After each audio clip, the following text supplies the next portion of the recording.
টিভিতে ঔষধের বিজ্ঞাপন নেই, কিন্তু চিকিৎসকদের পেছনে বছরে হাজার হাজার কোটি টাকা খরচ করছে ঔষধ কোম্পানিগুলো। শেষ পর্যন্ত এর খেসারত দিচ্ছেন রোগীরাই।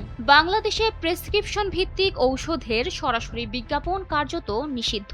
ফলে রোগীরা ঔষধ সম্পর্কে জানতে নির্ভর করেন চিকিৎসক, ফার্মাসিস্ট বা ইন্টারনেটের তথ্যের ওপর। তবে এই নিষেধাজ্ঞার সুযোগে ঔষধ কোম্পানিগুলো চিকিৎসকদের কেন্দ্র করে আগ্রাসী বিপণনে ঝুঁকছে বলে অভিযোগ উঠেছে। গবেষণা অনুযায়ী ঔষধ কোম্পানিগুলো প্রতি বছর বিপণন খাতে প্রায় ৬,০০০ কোটি টাকার বেশি ব্যয় করে। অভিযোগ রয়েছে সেমিনার, বিদেশ সফর, উপহার, এমনকি নগদ অর্থের মাধ্যমেও চিকিৎসকদের প্রভাবিত করার চেষ্টা চলে, যাতে তারা নির্দিষ্ট কোম্পানির ঔষধ বেশি লিখে দেন। বিশেষজ্ঞদের একাংশ মনে করেন, নিয়ন্ত্রিতভাবে ঔষধের বিজ্ঞাপন চালুর সুযোগ দিলে রোগীরা ঔষধের উপকারিতা ও পার্শ্ব প্রতিক্রিয়া সম্পর্কে সরাসরি জানতে পারবেন। এতে তথ্যের স্বচ্ছতা বাড়বে এবং চিকিৎসক নির্ভর তথ্য ব্যবস্থার উপর চাপ কমবে। অন্যদিকে স্বাস্থ্য খাতের নিয়ন্ত্রক সংস্থাগুলোর যুক্তি, ঔষধ সাধারণত ভোগ্যপণ্য নয়। অবাধ বিজ্ঞাপন চালু হলে মানুষ চিকিৎসকের পরামর্শ ছাড়াই ঔষধ সেবনে উৎসাহিত হতে পারে,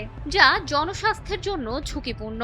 তবে বিতর্কের কেন্দ্রে এখন একটাই প্রশ্ন, রোগীর তথ্য জানার অধিকার নিশ্চিত করে কিভাবে ঔষধ খাতে স্বচ্ছতা আনা যায়। বিশেষজ্ঞদের মতে শক্ত নীতিমালা, কঠোর নজরদারি এবং সঠিক তথ্যভিত্তিক প্রচারণাই হতে পারে এর সমাধান।